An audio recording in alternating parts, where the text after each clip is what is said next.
I started this project knowing I wanted to push my limits and make the best coffee table I have ever made. But the question is, did I do it? Or does this project break me? I'm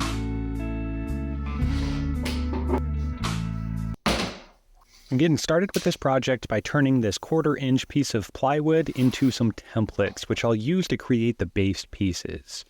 But these templates were based off of a full digital drawing, which I went through a few iterations of before my client and I settled on this one, with its curved legs and stretchers that make the lower shelf look as though it's floating. Now this base is made of some pretty tricky shapes, which is why a template is nice to make each piece uniform, and you'll see in a bit how I do that to make the parts, but for now, I'll use this template as a guide to break down my rough lumber into as small pieces as I can, which will make the milling easier to do. And speaking of milling, I'm going to use what's called a planer sled, but before I talk about that process, let me share a helpful tip on how to find grain direction. So a little tip for you, I have a video on how to use your planer sled. Fence goes in the front, that's the important part, shim it, pretty easy. But one thing that I didn't talk about is when you have really rough lumber, to figure out the grain direction, it's super simple. You just drag your hand across the surface. One way it's going to feel prickly, like you're petting a dog backwards. One way it's going to feel soft, like you're petting a dog the way you're supposed to. However it feels soft, that's the way you want the wood to go into the planer. So feel soft going this way. We want to spin this around so that way when the planer comes and it scoops the wood out and it does its planing action, it's going with the grain, it's shaving it out instead of tearing it out, and you avoid tear out. And the planer sled is just a creative way to face joint boards when you operate out of a small shop lacking a jointer like mine. The basics of how this is done is the sled bottom is flat, and by shimming the board, it won't flex as the planer cuts, thereby jointing the face like you see here. This board can then be flipped over and run through the planer as you normally would to make the second face flat and parallel to the jointed side. And just like that, we have all of our stock ready, and the template is coming back out to start making our shapes, which is really a 3-step process, starting at the bandsaw to cut off the excess, then moving over to the trim router to buzz the shape of the template into the workpiece before going to the router table to flush trim everything. And while I do that, I want to talk about why I'm doing it this way. In past pieces, I simply used math to set my angles and relied on machines or jigs to cut consistent patterns, but as my designs have become more complex, I've included curves and some odd shapes, and there's no better way to make a weird shape than starting with a template. It gives you the flexibility early on to fine-tune and hone the shape of the template before trying to mess with a much harder to cut material like solid walnut. But most of all, this building technique opens up a whole new world of design opportunities, and that's the whole point of this, to find ways to make cool stuff, and to do it in a better way than you did it before. So yeah, a little bit about efficiency and a lot bit about figuring out ways to translate what's in your head into reality. But you may have noticed I didn't route a few spots, and those spots are future joint faces, and for that, I have a different method I'll use to cut them.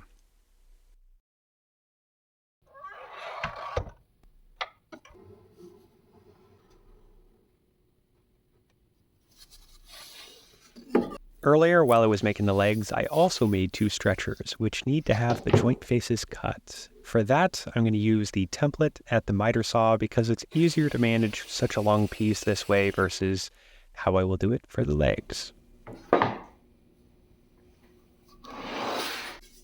I'm setting up this leg so the parts can be held at exactly the same angle each time. And I couldn't do this at the miter station like the stretchers because the legs have no flat reference surface. So this sled with its stop blocks lock the workpieces in and allow for consistent, clean cuts each time. And to do this, as you saw, the template was lined up to the edge of the sled and each piece is cut the same way, removing the excess regardless of how much I left, matching the template exactly. Oh, and I reset the same jig to do the same thing on the top of the legs. But with those joint faces cut, it's time to work on the stretcher half flap. All right, so I just wanted to come in with a quick tip.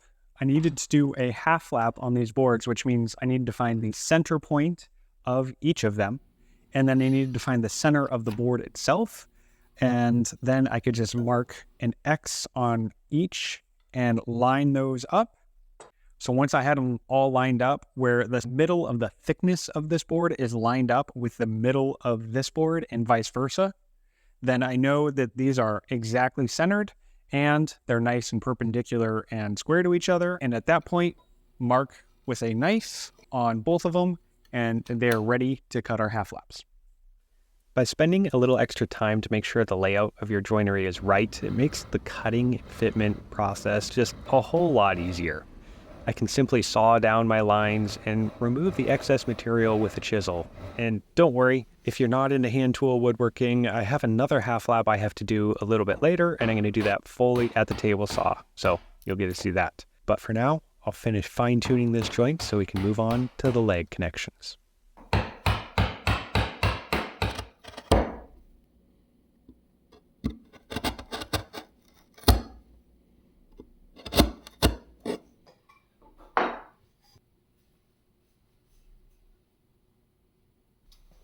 With the half flap fitting nicely, it's time to turn our attention over to the leg joints, and for that, I'm using dowels.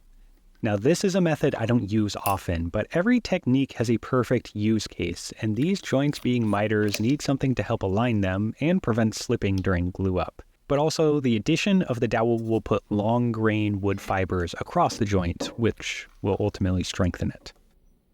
Oh, and one thing I was careful of is to put the dowels towards the top of the joint because I know I'll have to come back later and ease the curve of the stretcher in the bottom into the leg. And the last thing I want to do is accidentally cut into one of these dowels. Oh, and before we move on, dowels can be a little tight, which makes it difficult for dry fitting, especially taking them out. So a simple solution is to give them a light tap with a hammer that compresses the fiber so that they fit a little bit better. And in final glue up, the water in the glue will swell the dowels and will result in still a really strong joint.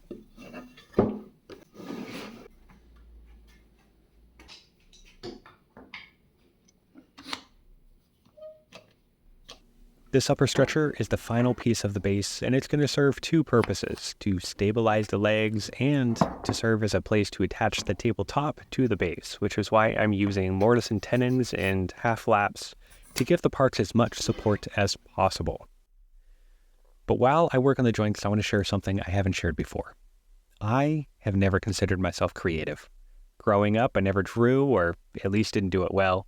I was bad at painting, tone deaf, and heck, I had problems coloring in between the lines. But being bad at all those things that we consider as artwork as kids pushed me away from creative pursuits and towards things that required discipline and control, which eventually led me to this process-oriented hobby of woodworking, where I started building things to spec, cutting boards to length based on a plan and putting them together with screws in a similar manner as how I built with Legos as a kid.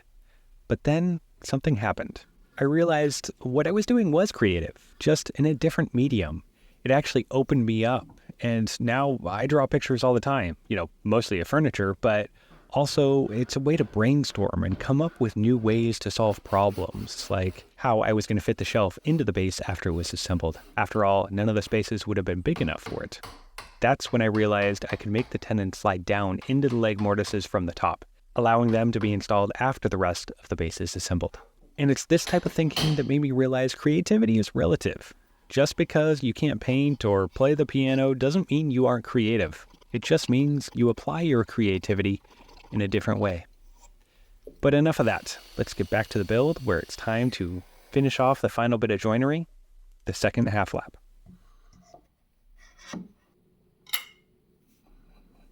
To make a half flap with the table saw, simply mark the layout lines like earlier, but this time tape the boards together and cut out all the waste at once with the table saw blade set to half the thickness of the board. And with how easy it is, it kind of makes you wonder why do it the other way at all. Anyway, now it's time for the first assembly, and I say first because the order really matters here.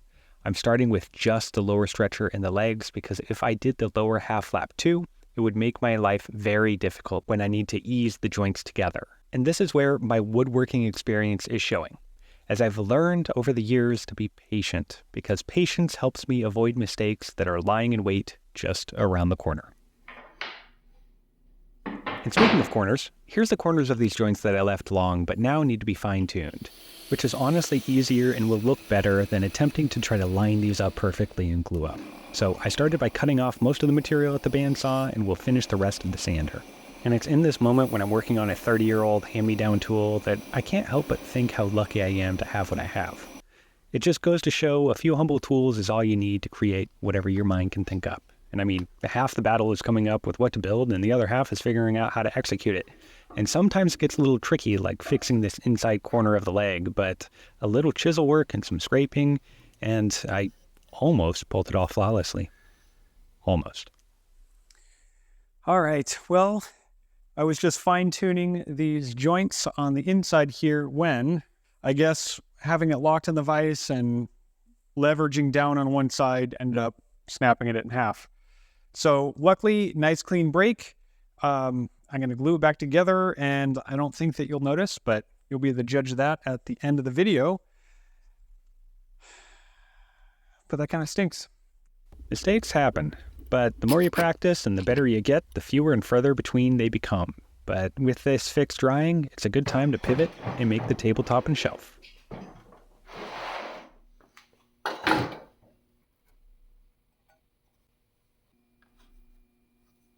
As I mentioned earlier, the smaller the boards are, the easier they are to mill, which is why I'm cutting these down to rough length, but there's a problem with these boards. They're basically slabs at 22 inches wide, but my planer is only 13 inches wide, so I'm going to have to split these beauties down the middle to make them flat. And really, it's a shame to have to do this, but sometimes you're limited by what you have in your shop, and this is one of those times. My tools just aren't quite big enough, but hey, it is what it is, and I wasn't about to try to flatten these boards by hand. So instead, here's more of the same milling process where I'm using the sled to flatten one side and flipping it over to cut the second side parallel. Now, if I'm being honest, I'm really okay with a few constraints, and after all, they let me flex that creative muscle, like my jointing process.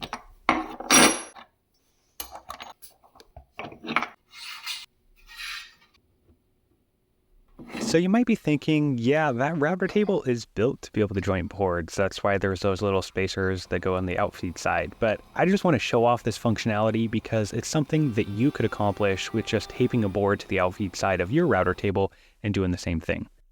It's just one of those processes that make a lot of sense once you see it, but you never would have thought of it on your own, and I want to share that in case it helps you. But with these boards milled and jointed, it's time to glue them together so I can start preparing them to be turned into circles.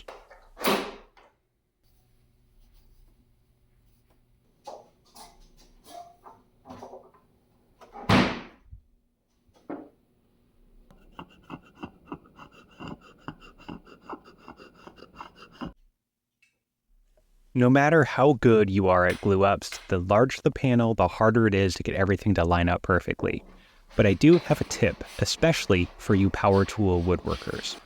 This is where you want a hand plane, and opt for a short one. What I'm using is probably equivalent to a number 3, but you can see with just a few passes with the plane, those ridges between the boards disappear. And by the way, those ridges were under a 32nd of an inch, which doesn't seem like much, but a sander with its thousands of dull blades would have taken about 10 minutes to do this job instead of the 10 seconds it took the hand plane. But there is a reason why I smooth the surface at this point. It's so the circle jig doesn't catch on anything as it goes around the table. Now, I'm not a huge fan of the circle jig. Well, it does its job just fine. I just don't trust this thumb screw that's supposed to lock everything in place.